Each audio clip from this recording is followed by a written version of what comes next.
Já já vamos começar nossa live. Alô, Ana, tá aí já com a gente, esperando o pastor Michel. Cadê o pastor Michel para entrar?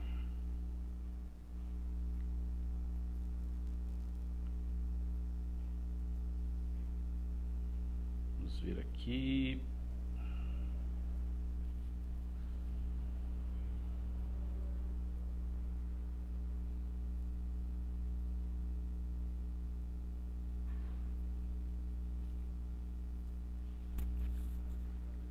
Vamos chegando, gente. Dá um alô aí pra gente, para ver se tá tudo certo, o áudio. Também. Ô, Solange e Sidney, que bênção. Bem-vindos. Boa noite, Lilian. Tá ouvindo bem aí, né? Ô, pastor Michel. Boa noite. Chegou aí.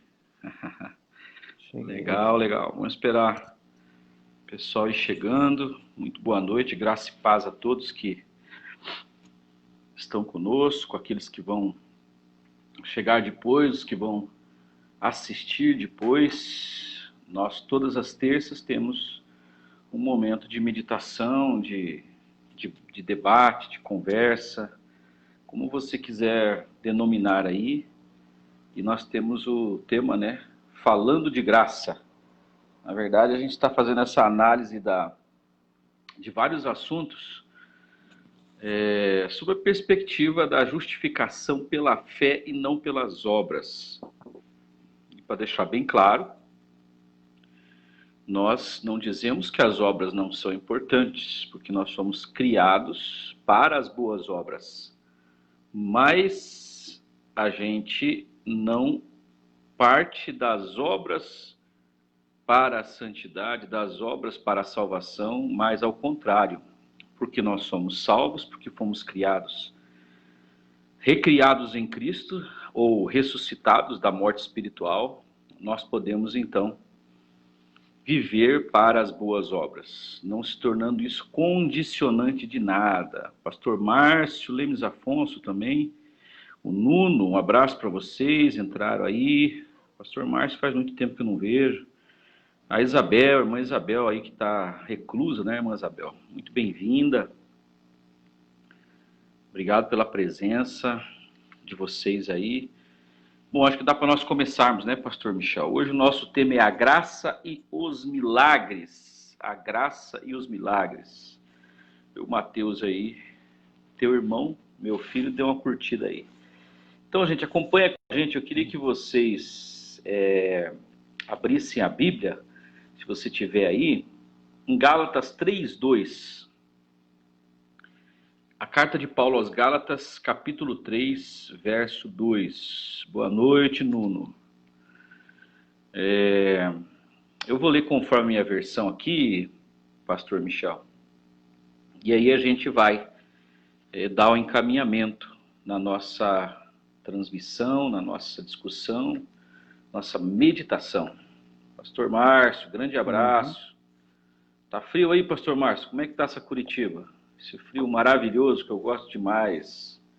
Deve estar frio, né? Aqui em Campo Grande, tem 2 dias de frio e já calor de novo.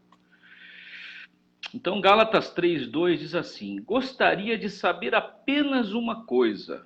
Foi pela prática que você espírito ou pela fé naquilo que ouviram? Na carta aos Gálatas, do capítulo 1 até o 5º capítulo, ele vai falar sobre fé e obras, graça e lei, graça e lei, graça e lei, o tempo todo, para depois entrar ali no fruto do Espírito, no capítulo 5. Mas se você ler a carta aos Gálatas, você vai encontrar ali o apóstolo Paulo está bravo com um cidadão que foi até a igreja dos Gálatas e colocou na cabeça deles que eles precisavam não só crer em Jesus, mas precisavam se circuncidar e cumprir a lei também. Então, A gente tem que partir da perspectiva seguinte. Se o apóstolo Paulo, ele fala até nessa carta, foi perseguido, e foi perseguido pelo quê? Foi perseguido porque ele trocou Moisés por Jesus. Ele trocou a lei pela justificação pela fé. Ele deixa bem claro em Romanos. E até num dos capítulos ele fala assim, bom, se eu sou perseguido por quê? Porque eu não pratico a lei. Eu não vivo mais debaixo da condenação da lei. Eu não vivo mais debaixo das regras que a lei me impôs durante uma vida inteira. E aí nessa conversa com os Gálatas, ele até fala assim, eu acho que eu trabalhei em vão no meio de vocês, porque eu nunca preguei lei para vocês.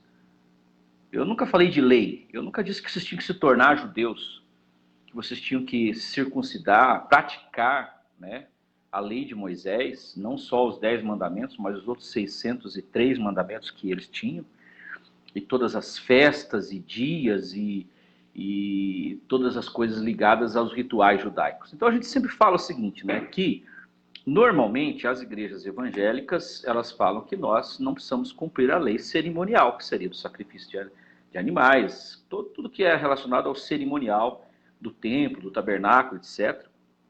E nem a lei civil, né, porque a lei civil dos judeus, cada país tem a sua lei, mas a lei moral, dividindo a lei então em 3 partes, né? E você não vê eles fazendo nenhuma vez essa divisão. O apóstolo Paulo fala lei, ele não fala essa parte vocês devem cumprir, aquela parte não precisa mais cumprir. Isso foi um entendimento que se teve. Mas aí, na questão dos milagres, é uma coisa muito interessante, né? Que aqui ele está dizendo assim, né? O Espírito Santo, na manifestação do Espírito Santo, é que aconteciam os milagres, que aconteciam os sinais, e que eles então viam a confirmação da pregação do apóstolo Paulo e dos outros apóstolos. Mas ele faz uma pergunta, ele falou, eu só quero saber isso, apenas isso. Foi pela prática da lei que vocês receberam o Espírito, ou foi pela fé naquilo que vocês ouviram? E aí o apóstolo Paulo, na carta aos Romanos, vai deixar bem claro quão importante a questão da fé e não das obras. Porque pelas obras ou pela guarda da lei, ele fala até na carta aos Gálatas, ninguém será justificado. E nós já falamos uma outra vez aqui, no capítulo 5, ele fala, foi para a liberdade que vocês foram chamados, então não torne a se meter debaixo de jugo. E aí, se ele ensinasse a lei para eles, se ele ensinasse a purificação através da observação da lei, aí eles teriam um problema, porque eles se sentiriam indignos da presença do Espírito Santo na vida deles. Mas a pregação de Paulo era simples e levava eles à fé, e não a questão de querer se purificar primeiro, ser santo, andar certinho, andar eticamente, viver corretamente, para daí ser digno, né, da presença de Deus na vida deles. Não, ele não falava isso. Se ele falasse isso, levava para a mesma filosofia dos judeus ou de qualquer outra religião que fala sobre a questão da prática do ascetismo, que é você se separar para que você possa se purificar e daí você possa ter contato com os deuses, no caso daqueles que creem nos deuses, ou, né, o Deus, no caso, Deus de Abraão, Isaque e Jacó. Na prática da lei, eles teriam que fazer isso. Então, veja bem, ele coloca o ponto aqui, que é a questão da fé naquilo que ouviram. O que é que eles ouviram? Qual evangelho eles ouviram? No capítulo 1 ele fala que o evangelho que ele pregou não foi uma mistura de lei e graça. O evangelho quer dizer boas novas de salvação. Muito pelo contrário. Ele vai falar no capítulo 4 que Cristo nos libertou da maldição da lei. E aí, quem é evangélico de qualquer denominação pode falar assim, mas eu não pratico a lei de Moisés. Eu não estou buscando cumprir os 10 mandamentos. Não diretamente, mas indiretamente entrou essa perspectiva, então, da santificação e da purificação e da prática de várias vertentes, né? Por exemplo, o pessoal que foi dos monastérios e até hoje, tem gente que se isola nos montes, nas matas, numa fazenda, para se purificar. para se isolar de tudo que ele possa ver e o contato que ele possa ter, para se consagrar. Bom, não é uma prática ruim, isso é uma prática boa. Jesus, ele saía para os lugares como aquele jardim, ele ia, né, para os montes orar, mas não para você se tornar digno da presença de Deus, porque isso só o sangue de Jesus garantiu para nós. E aí é que está a questão. A prática da lei lá em Gálatas foi colocada na cabeça deles, porque os judeus que foram lá, ele fala, esse que está aí falando isso para vocês, ele vai ter problemas com Deus, porque está pervertendo o evangelho que eu prego. Qual era o evangelho de Paulo? Era o evangelho da graça, era o evangelho da justificação pela fé. Então nós vamos tratar algumas coisas aqui que decorrem disso, e eu queria passar a palavra para o pastor Michel para ele fazer uma introdução aí, pastor Michel. A Miriam está conosco também. Miriam, seja bem-vinda. Sim. Marco Antônio, Bruno Melo, vou falando aí alguns nomes, vai para o Robson, meu sobrinho lá. Vamos chegando, gente. Estamos em Gálatas capítulo 3, verso 2. Pastor Michel. A gente vai falar dos sinais já? Pode começar por aí. Lá em Marcos 16, do 17 ao 20, está escrito, Jesus disse, né, que estes sinais seguirão aos que crerem. Em meu nome expulsarão os demônios, falarão novas línguas, pegarão a serpente, e se beberem alguma coisa mortífera, não lhes fará mal algum, e porão as mãos sobre os enfermos e os curarão. Ora, o Senhor, depois de lhes ter falado, foi recebido no céu e assentou-se à direita de Deus. Isso também tem uma ligação lá com João 14, quando Jesus disse que na verdade, que a gente vai fazer as mesmas obras que ele, né? Lá em João 14, no versículo 12, está escrito: na verdade vos digo, que aquele que crê em mim, também fará as obras que eu faço, e as fará maiores do que estas, porque eu vou para meu Pai, e tudo quanto pedirdes em meu nome, eu farei, para que o Pai seja glorificado no Filho. Se pedirdes alguma coisa em meu nome, eu o farei. Então, aqui, claro, que isso pode se estender, essas obras, porque ele diz assim, que essas obras, vocês vão fazer as mesmas obras que eu faço. Isso pode se estender para a questão do amor de Jesus, para a questão do sacrifício, para a questão do milagre do amor, sim, mas é evidente também que Jesus está falando dos sinais, está falando dos milagres, está falando das operações, das maravilhas, e falou, e ao longo do Novo Testamento você vai vendo essas profecias se cumprindo, você vai vendo essas ordens de Jesus sendo seguidas, sendo colocadas em prática e acontecendo exatamente o que ele falou. Os discípulos operando os mesmos sinais que Jesus, curando os enfermos, e a pregação, o evangelho, tinha esse a pregação do evangelho era acompanhada desses sinais que Deus utilizava, que Deus, por misericórdia, por amor, Deus nos concedeu e concedeu aos pregadores, àqueles que pregam o evangelho verdadeiro, esses sinais que acompanham, que comprovam, que como se fosse uma misericórdia de Deus, né?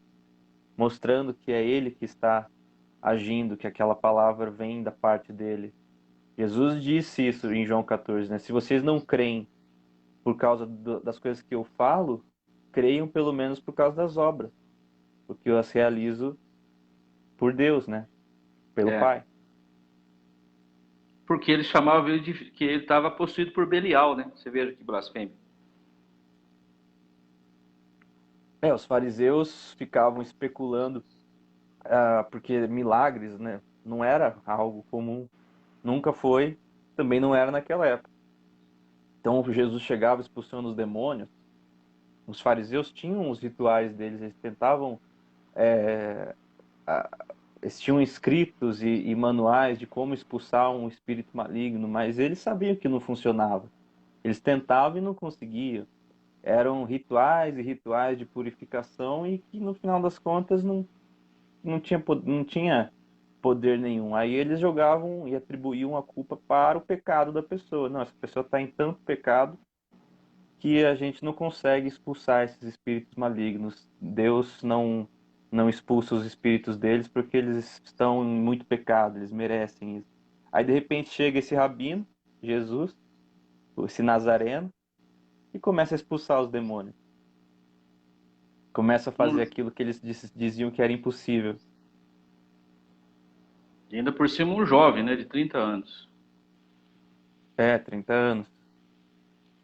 Então, assim, talvez um ou outro ficou...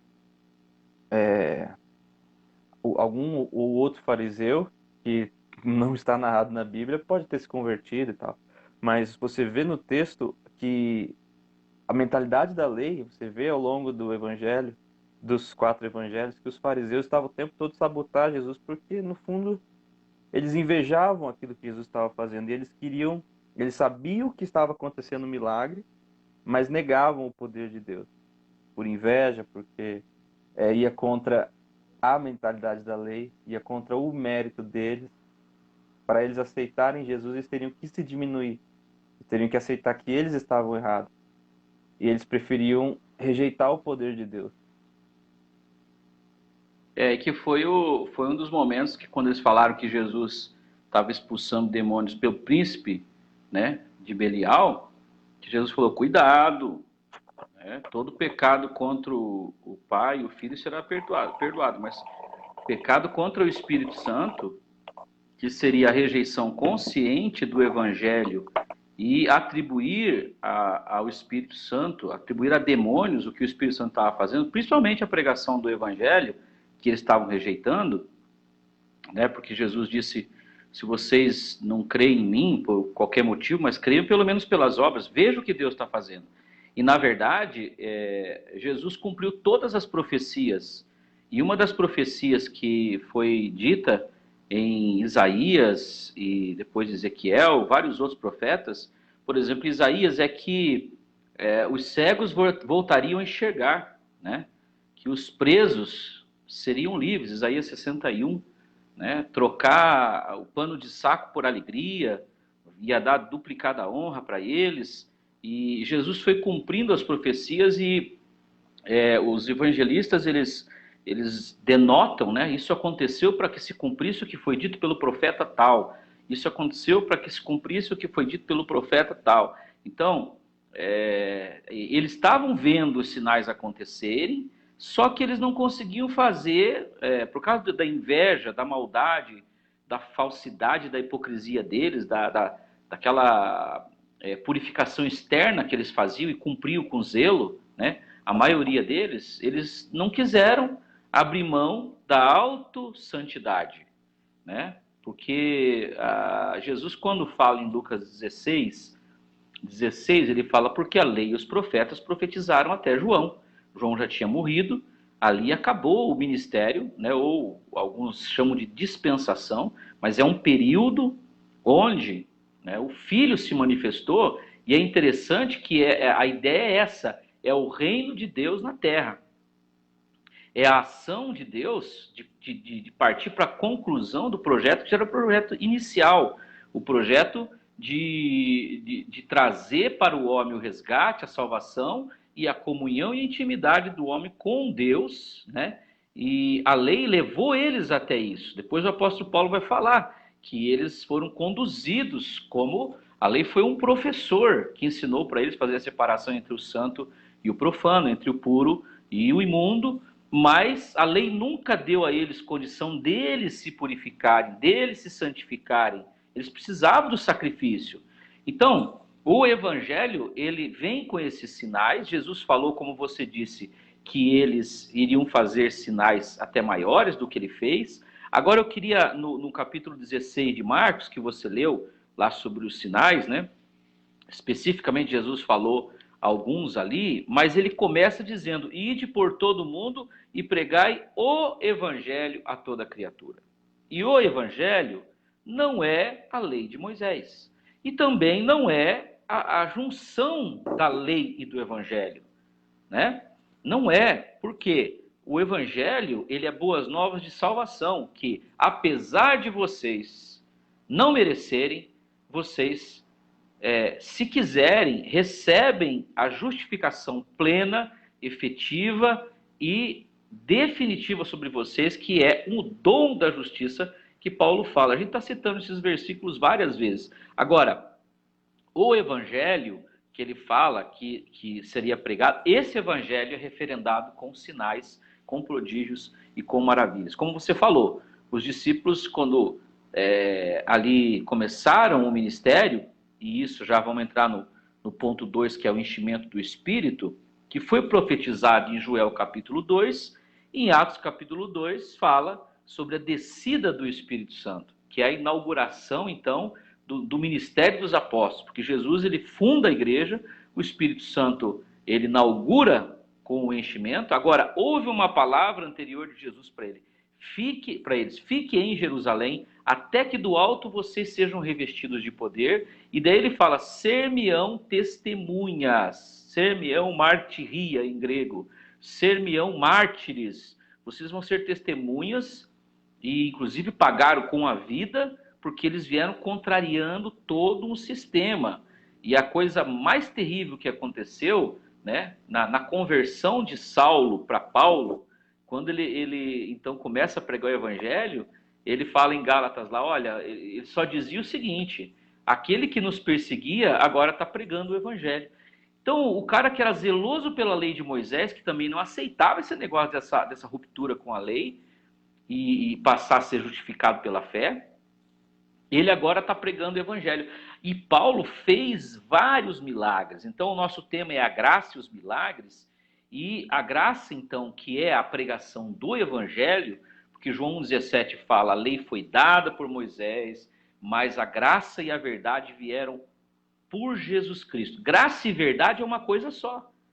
Jesus falou: conhecereis a verdade e a verdade nos libertará. Se a verdade fosse a Torá, fosse o Velho Testamento, não que ele estava desprezando, mas ele estava falando da verdade que ele era. Ele falou: eu sou o caminho, a verdade e a vida.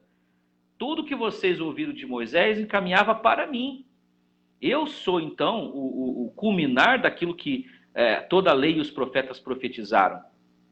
E quando ele fala isso, ele está dizendo que era uma outra mensagem. Porque se ele falasse assim: olha, a lei é verdade, mas a graça e a verdade vieram por Jesus Cristo. Não, ele fala: a lei foi dada por Moisés, graça e verdade vieram por Jesus Cristo. Então é importante voltar e falar que o evangelho, ele é a própria pessoa do Senhor Jesus. A graça é a própria pessoa do Senhor Jesus, né? É ele que referenda, é ele que faz com que houvesse sobre eles a dignidade deles serem cheios do Espírito Santo.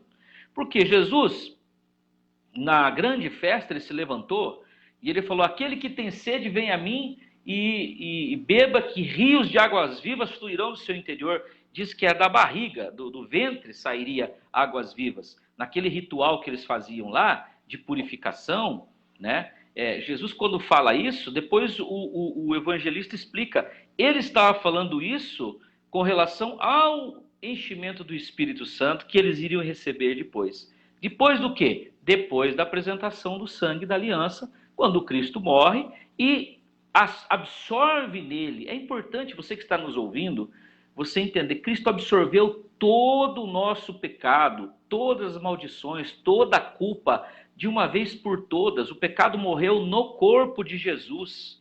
E aí ele foi o nosso substituto. E ele, que era digno, sem pecado, se tornou pecado e transferiu para nós essa justiça que é dom. É dom, não é conquistado. Eu não conquisto a santificação. Eu não conquisto a justificação diante de Deus. Eu estou caminhando para atingir a perfeição. Não, nós estamos aprendendo na caminhada a como nós deixarmos de ser servos e nos tornarmos filhos, dignos, príncipes, e trocar as alfarrobas e trocar as migalhas da mesa pelo banquete que ele deu para nós. Isso só a dignidade que o sangue dele me deu é que faz com que eu seja filho e me assente a essa mesa. E aí o que torna, né? Porque Pedro brigou com Paulo, Paulo brigou com Marcos, a igreja tinha lá as suas encrencas, como na igreja de Corinto, que tinha várias coisas que Paulo estava reorientando eles, mas eles eram cheios do Espírito Santo, porque eles nunca foram induzidos a crer ou a entender que só depois deles serem purificados ou se autopurificarem é que eles seriam cheios do Espírito.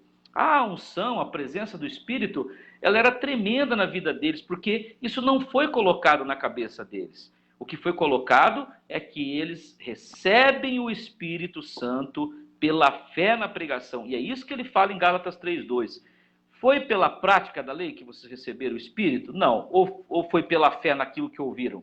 Eles ouviram o Evangelho. E aí, então, o enchimento do Espírito Santo faz com que eles tivessem, então, aquela ação maior, né, de ao pregarem, como você falou, os sinais acontecerem. Isso começa já ali com começa ali com Pedro na Porta Formosa. Primeiro converte 3.000 pessoas de uma vez só, né?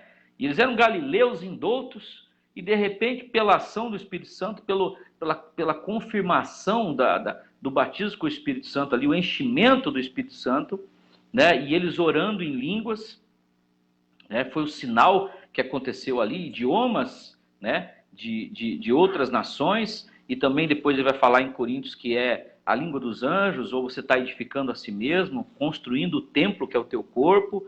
Então, aqueles sinais ali, o sinal que apareceu já, foi o que despertou eles. Como que eles estão fazendo isso? Como que eles são galileus e estão falando o nosso idioma? Árabe, cretense, iraniano, grego, tinha gente persa, de tudo quanto é lugar.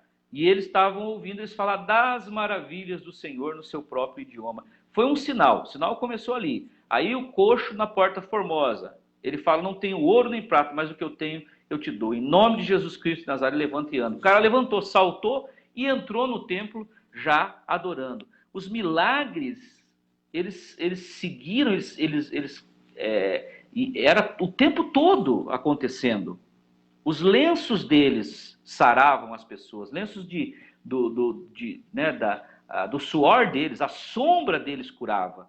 Eles tiveram várias experiências fantásticas, maravilhosas, de milagres por causa de crer no verdadeiro evangelho, que é o evangelho da justificação pela fé, que a gente chama de evangelho da graça. Na verdade, é uma forma de dizer, mas o evangelho é a própria graça, é favor imerecido, é boas novas de salvação. Antes de você entrar nesse ponto 3 aí, pastor Michel, me ajuda aí a controlar o horário, porque eu estou sem relógio hoje, esqueci lá em cima. Que horas são agora? Uhum. Que horas que é aí? Agora são 7h30, 7h28. Para a gente não estender muito, né? Mas o tema é graça e os milagres. E eu queria colocar uma coisa que nós comentamos, que é Gálatas 4. Gálatas 4:4 vai dizer assim, mas vindo a plenitude dos tempos, Deus enviou Jesus, nascido de mulher, nascido debaixo da lei, a fim de resgatar os que estavam debaixo da lei, que eram quem? Os judeus e toda a humanidade. A lei de Deus é pura, é santa, o mandamento é bom, e se a pessoa não estiver em Cristo, ele vai ter que cumprir a lei, só que não consegue cumprir, que nem os judeus conseguiram. Imagina a gente que não é criado nisso, eles não conseguem cumprir até hoje. Porque Jesus falou que não é só por fora, tem que ser por dentro, e essa transformação interior é só o novo nascimento que produz. Eles sempre dependeram do sangue dos animais. Então, quando fala aqui, né, que a fim de resgatar os que estavam debaixo da lei, ele vai dizer que esse resgate é o resgate da maldição da lei, porque eles não conseguiam se livrar dessa maldição. E aí ele prossegue dizendo assim, para remir os que estavam debaixo da lei, a fim de receberem a adoção de filhos. Nós fomos adotados, nós fomos enxertados na videira. Como que nós fomos enxertados? Por causa de Cristo, da nossa salvação. O nome dele é Yeshua. é Salvador ungido.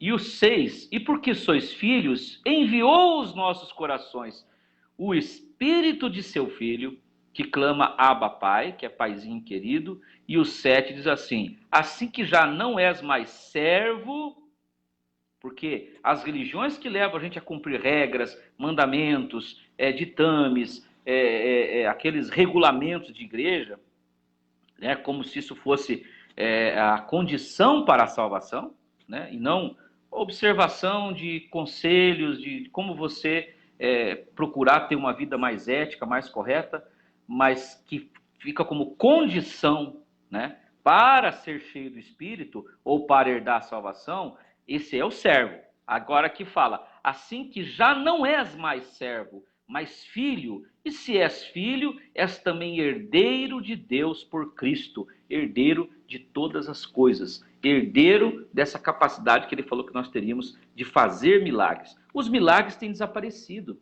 os milagres têm sumido, é um aqui, outro lá. E nós estamos cada vez mais precisando de milagres, porque realmente tem coisas que não tem como a gente resolver.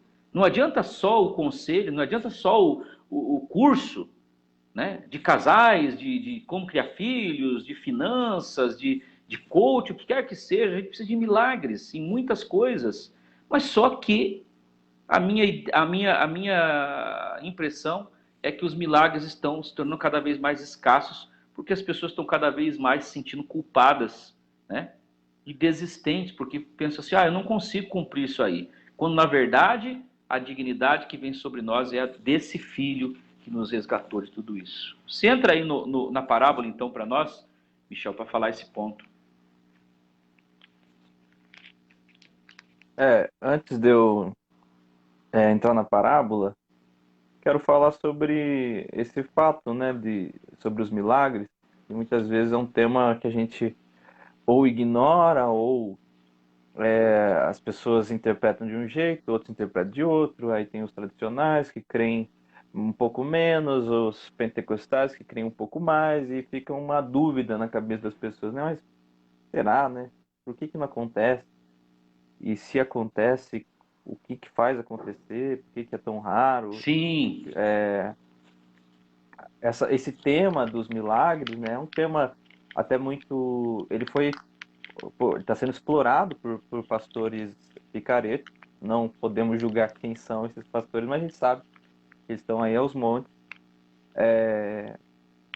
E se tornou um tema polêmico, né?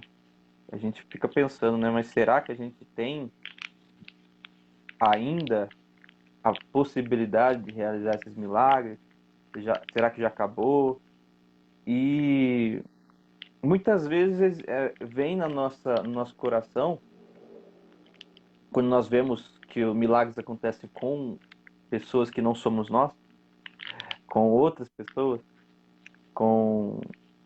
a gente busca às vezes ter uma carreira, ter uma vida no Evangelho, é cristão há muito tempo, e de repente a gente vê acontecendo com outra pessoa que às vezes acabou de se converter, ou a gente ouve histórias e fica só com aquele gostinho na boca e se perguntando, e eu, será que é correto eu ter essa curiosidade, eu ter esse desejo, essa vontade, essa Tem gente que busca? tem até uma E muito, invejinha, né? Inveja santa.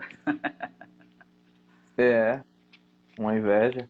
E faz parte, né, de quem nós somos, né? Faz parte do coração humano. Só que ao mesmo tempo, não se fala muito disso. Aham. Quando se fala, tem esses viés, né? Esses viés que são da lei, que são cheios de rituais, de dogmas, de imposições Condicionantes. humanas, Condicionantes. condicionantes, exato. E a parábola do filho pródigo, como é a parábola do filho pródigo? Um pai e dois filhos. Um filho pega a herança e vai embora, vai curtir a vida. E o filho pródigo fica lá, o filho prodígio está lá com o pai, trabalhando, participa, está junto com o pai, vê o outro filho insensato pegando a herança, indo embora, gastar tudo, e ele está sempre ali fazendo o que é certinho, fazendo o que é correto. Quando esse filho esbanjou a herança, volta. Arrependido, né? Com aquele arrependimento sincero, e mais achando que o pai vai estar bravo com ele, e o pai, ao contrário, mostra que está feliz. Nossa, que bom que você voltou, meu filho. E aí coloca o anel no dedo dele, coloca a túnica e manda fazer uma festa. O que acontece? O filho que ficou lá fazendo tudo que é certinho, cumprindo as regras, sendo disciplinado, olha para aquilo e fica emburrado, Fica brabinho. fica brabinho, né? E aí o pai, esse pai misericórdia vai ter com esse filho e fala: o que foi? Por que você não está querendo festejar junto?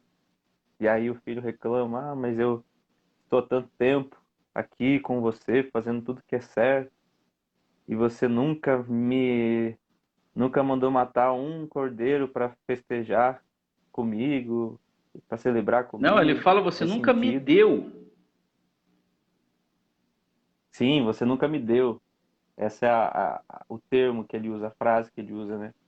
E aí o pai olha para ele, sem entender, né? E fala: mas meu filho, tudo isso aqui é seu.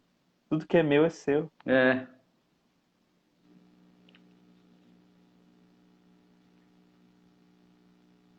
E essa é a questão sobre essa parábola, que a gente fica, talvez não, até não seja tão pregado, mas se você perceber, ele está falando assim: tudo que é meu é seu.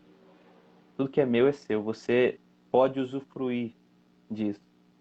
É só você, é só você pedir.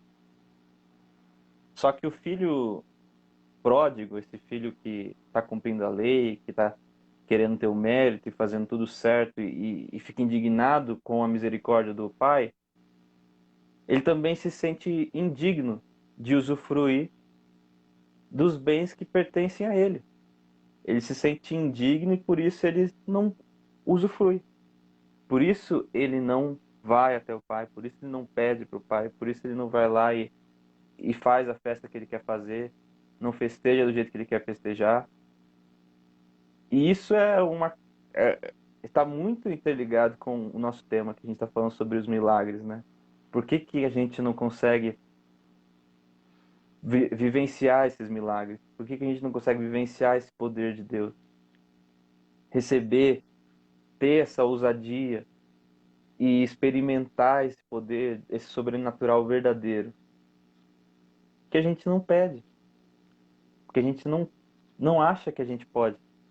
A gente está ali olhando de longe, pensando: isso não é para mim, eu sou indigno, ou enfim, né, acuado, seja lá por qual for o motivo. Mas a grande questão é que o filho pródigo estava ali reclamando. O que o pai fala para ele? Qual é a frase que o pai fala para o filho pródigo? É,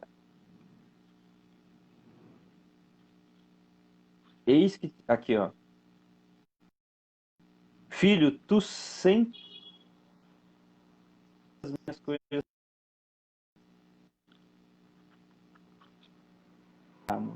porque esse teu filho estava morto e reviveu, tinha se perdido e foi achado. Então o que ele fala? Todas as minhas coisas são tuas. Só que se você não se sente filho, se você não se sente no direito de filho, se você se sente muito mais servo do que filho, você não se sente no direito de usufruir das coisas do pai, na autoridade do pai, exato. na outorga do pai. E quando Paulo fala que agora, como nós fomos adotados, né, porque ele está falando para uma. Ele ainda tinha a mentalidade, né, a questão do povo judeu e tal, e isso foi sendo revelado, desvelado, né, foi sendo tirado o véu de que nós nos tornamos, então, filhos, não no sentido de povo especial, mas pela obra de Cristo. E aí ele fala, porque vocês não são mais servos, vocês são filhos. E se são filhos, são herdeiros. E daí o herdeiro, ele vai falar que o herdeiro, ele é pequeno, enquanto ele for criança, por mais que ele tenha direito da herança, ele não pode usufruir. Mas aí quando ele passa a maioridade, aí ele então tem o direito de usufruir, né? E quando que uma pessoa usufrui da herança do pai? Não é quando o pai morre? Porque passa para ele. E o que é que Jesus fez? Ele morreu e inaugurou e deixou um testamento. Ele deixou uma nova aliança. Então, como homem, quando ele morre, e morre o pecado com ele, também nós morremos em Cristo. E não tem como, por exemplo, se uma pessoa matar uma outra e morrer, aí descobriram que foi, lá, vamos dar um nome lá, o seu Aristóteles, né? Porque Aristóteles quase não tem no Brasil. O Aristóteles que matou aquela pessoa. Será que vai ter que desenterrar o cadáver e colocar na cadeia para cumprir a pena? Não, porque o cara está morto.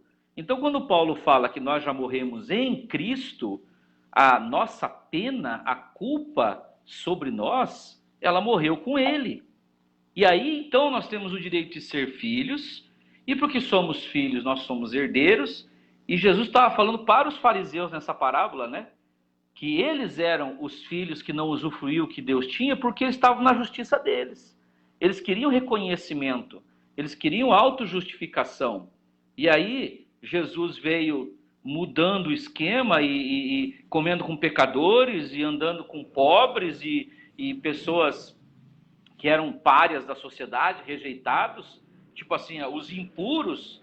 Jesus foi chamado de amigo de pecadores. É como se estivesse dizendo assim, bom, e ele falou, vocês dizem que são sãos, então eu não vim para os sãos, eu vim para os doentes. E foi e viveu a maior parte do tempo junto com aqueles que precisavam, com as multidões, os 3 anos, falando do amor de Deus, sendo o amor de Deus para eles, fazendo os milagres. E aí que está um ponto que a gente tem que, né, colocar.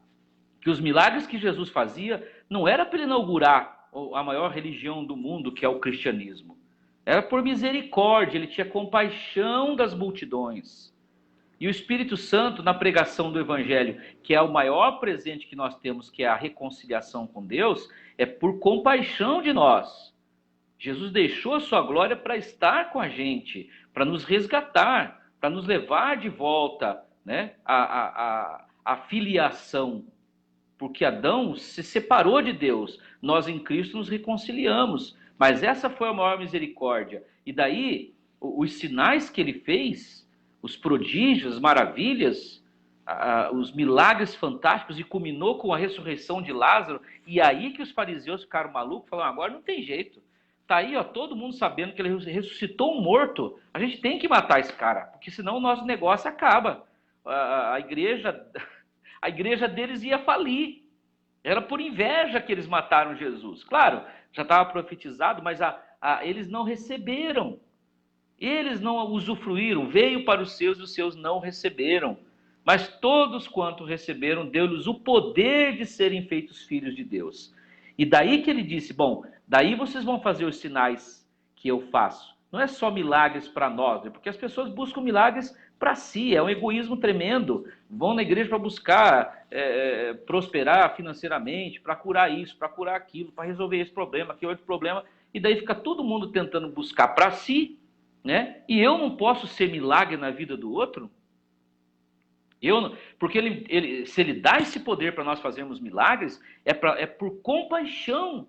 Quando você vê uma pessoa, né, deficiente, visual, paraplégico, tetraplégico, síndrome de qualquer, assim, que a gente vê que são pessoas especiais, né, que Jesus tinha, coxos, cegos, paralíticos, mudos, os endemoniados. A filha daquela mulher cananeia estava tremendamente endemoniada. Ela não estava só endemoniada, ela estava terrivelmente endemoniada. Ele ia e curava e libertava por compaixão, por misericórdia. Não era para encher a igreja de gente, não é para comprovar que a minha tese, né, a tese presbiteriana, a tese da vereda da graça, a tese da quadrangular, a teologia católica, a teologia das centenas de milhares de denominações que tem, que estão certas. Não, não é para isso. É por misericórdia, é por compaixão, por olhar para uma pessoa e sentir o que Cristo sentia. A compaixão de querer fazer aquela coisa sobrenatural. Poxa, crescer uma perna, esticar uma mão, um morto depois de 4 dias, 2 irmãs estavam chorando, ele era, acho que, o arrimo da família, né? O filho da viúva de Naim também, ele fazia tudo por compaixão. Então, era amor por aqueles a quem eles pregavam o evangelho. Primeiro, o amor do desejo de que a pessoa tivesse paz com Deus, reconciliado com Deus, salvação eterna, e também, ele falou, eu vim para que vocês tenham vida e a tenham com abundância. Né? Então, o entendimento da graça nos possibilita viver mais no poder de Deus. Por quê? Porque a dignidade para sermos cheios desse Espírito e sermos usados não é a minha dignidade, mas a dignidade do Filho de Deus, a santidade dele, a justiça dele que foi transferida para mim como dom. Veja, eu vou citar de novo Romanos 5,17. Mas aqueles que recebem o dom da justiça e a abundância da graça reinarão com Cristo. E ele está falando aqui, né, da questão da transgressão de Adão e da dádiva que Cristo concede para nós. Então, olha só, ele fala assim, a partir do 12... Pelo que, como por um homem entrou o pecado no mundo, e pelo pecado a morte espiritual, né? E a morte física também, o homem vem se degenerando, as células se degenerando, cada vez mais mutações, cada vez mais limitações, cada vez mais fraqueza na nossa carne, porque o homem está cada vez mais distante de Deus, distante do projeto inicial, né? Quem está em Cristo tem que ter vida e vida com abundância. Inclusive, pode viver muitos anos sendo da vontade do Senhor. Olha só o que ele fala. Assim também a morte passou a todos os homens, por isso que todos pecaram. Então ele está dizendo, não é um pecado, foi transferido o pecado de Adão para nós. Não é um monte de pecados que faz a gente pecador, é a natureza pecaminosa. O 13, porque até a lei estava o pecado no mundo, mas o pecado não é imputado não havendo lei. No entanto, a morte reinou desde Adão até Moisés, até sobre aqueles que não pecaram à semelhança da transgressão de Adão, o qual é a figura daquele que havia de vir. Né? Adão é a figura daquele que havia de vir, o novo Adão. Mas não é assim o dom gratuito como a ofensa. Porque se pela ofensa de um morreram muitos, muito mais a graça de Deus e o dom pela graça, que é de um só homem, Jesus Cristo, abundou sobre muitos. E não foi assim o dom como a ofensa por um só que pecou, porque o juízo veio de uma só ofensa, que é a natureza que nós recebemos do pecado de Adão. Na verdade, para condenação, mas o dom gratuito veio de muitas ofensas para a justificação. Porque se pela ofensa de um só a morte reinou, por esse muito mais os que recebem... Não, vou ler de novo, que é essa versão diferente da outra que eu tenho. Porque se pela ofensa de um só a morte reinou por esse que ofendeu, muito mais os que recebem a abundância da graça e o dom da justiça reinarão em vida por um só Jesus Cristo. Reinarão em vida. Ele falou, eu vim para que vocês tenham vida e tenham com abundância. A vida abundante dos milagres, da manifestação, do viver a vida abundante, essa ligação com Deus, a paz, a paz que excede todo entendimento, a alegria da salvação, que embora a gente passando por lutas, dificuldades, problemas, né, essa alegria não é tirada, essa paz não é roubada de nós, a gente muitas vezes é abalado, a gente é chacoalhado, mas se eu continuar crendo nessa justiça que foi doada a mim, porque o que acontece? As pessoas, na verdade, quando acontece alguma coisa de ruim, elas querem atribuir isso às suas ações. Ah, deve ter algum pecado escondido na tua vida, por isso que você está passando por isso, né?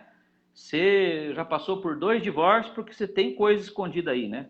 E está falando de graça porque você quer se justificar. Eu nunca consegui me justificar. E essa ideia de procurar pecado para daí justificar que a ação de Deus é a mensagem do Deuteronômio 28, do 15 para frente. Você vai ser maldito, maldito, maldito, maldito, maldito, 56 versículos de maldição. Quando, na verdade, Cristo nos resgatou da maldição da lei. Então, se eu não posso tirar de mim o que Adão fez por mim mesmo, não importa a religião que eu siga, e os judeus tinham os oráculos divinos e não conseguiram. Se eu não posso tirar o que Adão fez, como que eu vou poder tirar de mim o que Cristo fez? O que Cristo fez é muito maior.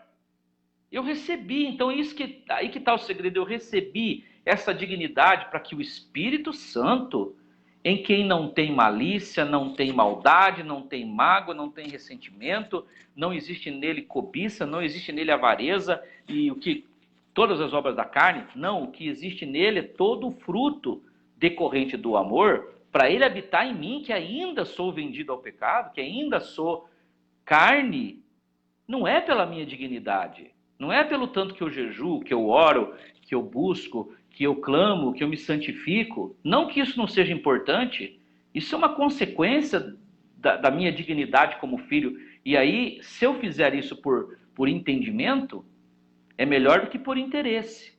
E ainda mais o interesse de ter multidão me seguindo e ovacionando, batendo palma para mim, dizendo que eu sou o grande homem de Deus. Piorou daí, né?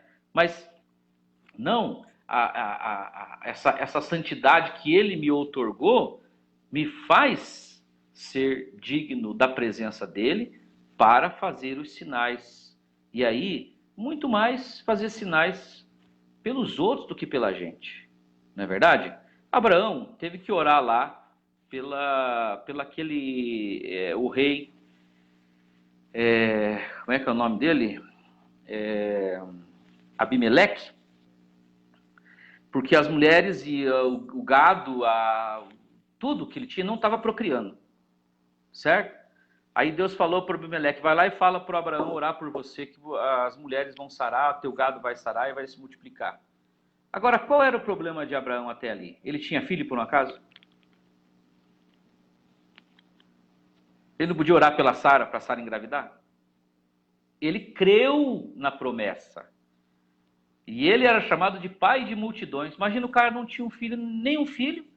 Antes ele era pai exaltado, Abrão. Aí Deus mudou o nome dele para Abraão, né? Já para provocar. E provocar a fé dele. A Sara, quando chamava ele, como que ela chamava? Antes ela falava, pai exaltado, vem cá, pai exaltado, meu querido. Depois ela começou a falar assim, pai de multidões. Peraí, mas não tem nenhum filho, como é que você está me chamando de pai de multidões? Pela fé. E aí é que está a justiça pela fé. E o que o Paulo fala aqui, que vocês receberam o Espírito para poder fazer sinais, para poder ser instrumento de Deus na vida dos outros, para curar os enfermos, expulsar os demônios, isso é possível pela fé no que vocês ouviram, o Evangelho da justiça pela fé. Não é isso? Tem nós que cremos na manifestação dos dons, na atuação do Espírito Santo, no poder, nos milagres, esse é o grande problema. A maioria das pessoas ainda acredita que é necessário um tipo de intimidade, né? Intimidade específica com Deus. E aí mas essa intimidade se baseia num mérito próprio, uma disciplina, né? Uma autodisciplina. Você vai orar tantas horas por dia, você vai jejuar, você vai se santificar.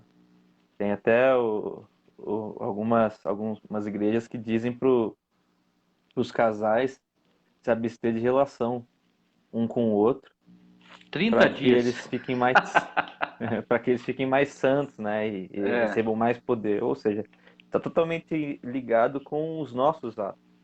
E isso anula a graça, anula o que o Evangelho nos diz. O Evangelho nos diz que é somente pela dignidade de Cristo. E aí a gente fica se baseando na nossa dignidade e às vezes porque uma hora ou outra Deus tem misericórdia da gente e a gente consegue enxergar a graça, ver que a gente é falho, ver que é só por causa de Deus e aí Deus atua com o seu poder. Mas se a gente não sabe de onde vem o poder, qual é a fonte, que é o evangelho, que é a graça, a gente fica mendigando, comendo migalha, uma vida toda, porque a gente acha que o poder está nas nossas mãos, né? O poder depende daquilo que a gente faz. Tem uma história muito conhecida de Tomás de Aquino, de um papa que chegou para ele e olhou assim, meio que orgulhoso, né, para a igreja, para os bens que a igreja agora tinha, para o poder da igreja, e ele olha para a igreja e fala: olha, a gente não pode mais dizer nós não temos ouro nem prata. E aí o Tomás de Aquino responde: mas também não podemos dizer levanta-te e anda para o paralítico, né? É uma história engraçada, só que revela muito do que a gente vive hoje. Quantas igrejas, né, tem ouro, tem prata, tem tudo que você imaginar, mas o poder de Deus é algo que parece que falta, né? A gente não tem mais a ousadia, a gente não crê tanto, a gente fica com medo. E o assunto da graça, o tema da graça, a verdade do Evangelho, nos revela, nos mostra, nos prova que sim, nós temos em nome de Jesus, em nome daquilo que Jesus nos disse, Jesus nos autorizou a orarmos, para curar os enfermos, para realizar os milagres, para libertar os cativos. Então a gente não está baseado no nosso entendimento, a gente não está baseado no nosso querer, a gente está baseado na ordem de Jesus. E a ordem de Jesus se baseia, e ele nos diz que é em nome dele, de Jesus, não no nosso nome. É sobre a autoridade de Jesus que a gente vai orar, que a gente vai realizar essas coisas. Então não tem nada a ver com se a gente está em pecado, se a gente não está em pecado, se a gente errou, a gente já está pensando, não, mas esse pecado que eu cometi. E aí entra num outro tema, né? A questão do pior, expulsar demônios. Imagina, as pessoas têm um medo terrível de endemoniados, porque eles ficam pensando, ixi, o demônio vai olhar para mim e vai falar, você.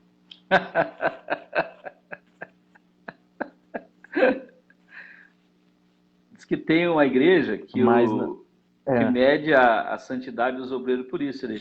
Aqueles obreiros mais novos, assim, eles chamam lá para expulsar demônio, aí o demônio faz eles passar vergonha, né? E daí a pessoa, se com medo, dão lascado, eles jejuam, eles oram, eles. Nossa, ficam. Puxa, o pastor me chamar lá e o demônio falar de mim, tô lascado, né? Então, um negócio que está bem ligado com o medo, né? isso é o medo, a gente não tem a convicção, porque não é nos ensinado. Agora, esse evangelho, o evangelho de fato, ele nos ensina, ele nos dá certeza, convicção de que a Mas você gente sabe como tem. é que as pessoas A, escutam o que nós estamos falando? ah, Todas as pessoas falam o que falaram para Paulo em Romanos 6. Ah, porventura então vamos pecar mais para que a graça abunde, né? Vamos ficar pecando para que a graça tenha muito mais valor, que eles falam de uma outra forma. Isso, se não então faz, eu posso ver, se não faz diferença, né? posso ver de E qualquer aí jeito, você pensa, então, que não tem problema nenhum, né? mas se você realmente experimenta o poder de Deus, É que essas pessoas que falam isso não estão experimentando o poder de Deus. É, Parece que elas não sabem, parece que elas nunca conheceram o poder de Deus, né? Porque se você sabe do que você está falando do poder de Deus mesmo, a pessoa que vive no poder de Deus é automático. Quando você vive no poder de Deus, você não vai querer comer lixo. Você não, imagina a tem pessoa falar, maná então do céu. eu posso matar, então, que daí não tem problema nenhum. Ué, mas você está cheio do Espírito, se você está sentindo em amizade com Deus, você está ligado com Ele pelo que Cristo fez, você vai ter vontade de matar? Vai ter vontade de pegar a mulher do vizinho? De adulterar? De roubar alguma coisa dos outros? Né? Como é que você vai estar na água e não vai se molhar? Então, não tem como você estar na graça e você não ser santo. Porque a É, santidade primeiro vem dele e depois você quer viver assim, né? Por causa da presença dele. É o teu maior encanto, é o teu maior amor. e é um tipo de dúvida e questionamento capcioso, né? Mas para não fugir disso, nada disso anula o poder de Deus. É só em nome de Jesus e qualquer pessoa, não importa o que tenha feito, se fizer invocar o nome de Jesus, se for em nome de Jesus e não no seu próprio nome, na sua própria dignidade, o poder vai Vai acontecer do mesmo acontecer. jeito. Exatamente. Agora, Exatamente. a questão é que o poder de Deus, experimentar o poder de Deus, e a gente não tem ousadia para isso, porque ou a gente não crê na dignidade atribuída, na justiça atribuída através de Cristo, ou a gente não crê que a gente tem o direito a a essa herança, né? E é tanto a receber milagres como a fazer, eu acho que até é muito mais necessário nós sermos instrumento de milagre na vida das pessoas do que você ficar correndo egoisticamente para receber os seus milagres, né? Porque a gente vive num tempo de muito individualismo, né? No, a igreja, ela é um exercício de você suportar o teu irmão, de você vivenciar aquilo ali, né? Não ser egoísta, não querer só para você, né? E a gente vê, tem pessoas que elas entram muda e saem calada. E chegam depois que o culto começa e saem antes de terminar, já para não ter, eu não quero ter problema com ninguém, né? Assim é fácil. Você se isolar numa cabana, se isolar num monte, você vai com certeza, né? Errar menos, né? Pelo menos com outras pessoas que elas não vão estar lá. Mas você pode levar pessoas na tua memória, odiar pessoas lá numa montanha, você pode estar com aquela pessoa presente com você lá, você não vai se livrar dela. Mas a comunhão é uma coisa que ela é gerada pela manifestação dos dons. Esses dias se pregou, né, em 12 de 1 Coríntios, a manifestação é dada, segundo o Espírito Santo quer, para a edificação do corpo. Né? A uns é dado isso, a outros é dado aquilo, né? Dons de maravilhas, dons de curar, línguas estranhas, profecia, interpretação, e depois tem também os dons, os demais dons que Paulo fala, hospitalidade, né? Administração, dom do amor, são vários para a edificação do corpo, da igreja. Então é uma coisa realmente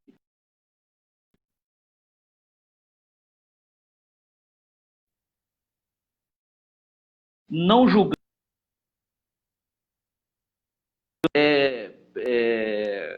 cobrando e apertando eles com a lei de Moisés, mas manifestando amor e ensinando a amar, e inclusive o amor que ele falou que a gente tem que ter pelo próximo, ele doa para nós. Nós o amamos porque ele nos amou primeiro. E aí a gente tem condições de amar o próximo e daí se compadecer e ser usado para esses sinais, prodígios e maravilhas. Bom, o fato é como você falou, a gente crê nisso. Está limitado, está pouca manifestação de milagres, porque existe muitas coisas, muitas imposições, muitas fórmulas que são passadas cada vez mais para as pessoas, e a fórmula não é fórmula, é fé, é crer. Esses sinais seguirão aos que crerem. Nós precisamos crer mais, né? Alguém pode nos ouvir agora? Eu quero dizer, igreja, nós temos que crer mais. Igreja Vereda da Graça, nós temos que crer que podemos ser usados. Tantas pessoas que estão precisando, né? Agora com essa doença aí, a gente orar pelas pessoas para que elas sejam saradas. Quem pegou a enfermidade, poder ser curado. Mas ficou todo mundo apavorado, todo mundo assustado, né? Vai morrer, vai morrer. Primeiro que a gente já não tem que ter medo de morte, mas orar crendo que a pessoa pode ser curada. Bom, se Jesus deu autoridade até para nós ressuscitar os mortos, quanto mais ser curado de um vírus. Nós temos orado assim para que Deus traga uma solução, que Deus faça passar esse mal, que Deus faça alguma coisa para que essa manipulação, toda essa politização da doença e essa falta de amor, de misericórdia desses camaradas que estão usando tudo isso para arrebentar com a cidade. Ontem fiquei feliz do Nelsinho Trade aqui, que é primo do Mandetta, pedir para o presidente mandar a cloroquina, que na verdade desde o começo ele falou que podia ser usado para curar, tá? Agora estão confirmando. Já é uma resposta de Deus para abrir essa barreira que eles estavam colocando, né? Para que vidas possam ser socorridas e daí passar esse terror, passar esse medo que as pessoas estão. Então, é um milagre, Deus está fazendo alguma coisa e é mundial, a gente precisa que aconteça mundial, né? Mas nós podemos crer que a gente pode orar e a pessoa ser guardada. Eu tenho orado pela igreja, eu tenho orado por todos para que haja cura, e não só isso, eu tenho falado assim, creia, irmão, que ainda que você pegue esse vírus, você vai sarar dele em nome de Jesus. Que tem pessoas levantando lá da UTI, né? Muitos partiram, infelizmente, para as famílias que sofrem, é triste, né, que perderam entes queridos, mas muitos foram curados. Muitos foram curados e a igreja está orando por isso. Bom, nós temos que crer em milagres, em sinais, em prodígios e maravilhas, falar mais sobre isso, e eu vou repetir, o entendimento da graça nos possibilita viver mais no poder de Deus, ser mais cheios do Espírito Santo. Por quê? Porque a presença dele em nós é garantida pela obra de Cristo na cruz do Calvário. É isso aí, meu filho.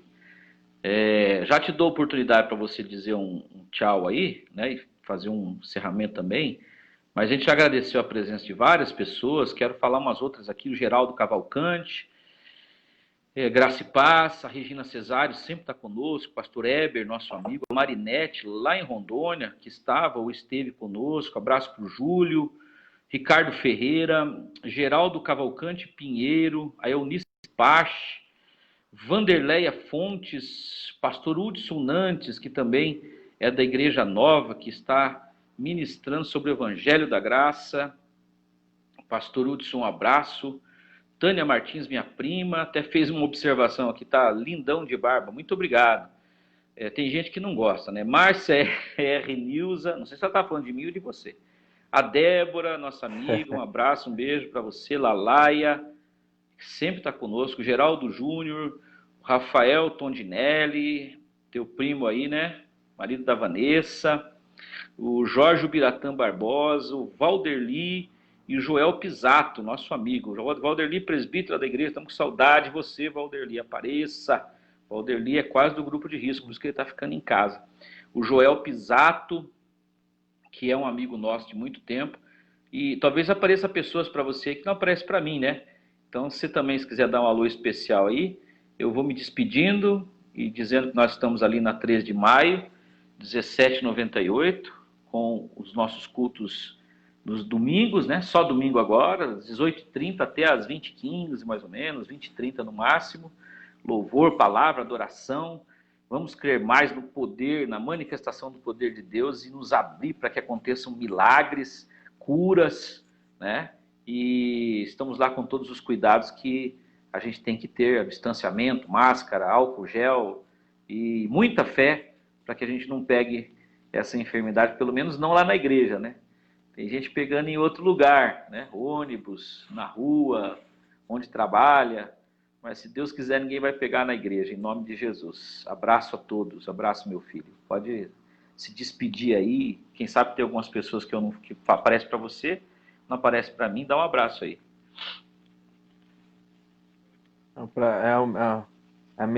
As mesmas pessoas aparecem para mim. As mesmas? Eu quero dar um abraço para todo mundo. Uhum. Obrigado a todo mundo que participou. É um prazer sempre estar falando sobre a graça, sobre o Evangelho. Estar tendo essa conversa aqui com meu pai, com o pastor. E eu creio que a gente vai aprendendo junto também, né?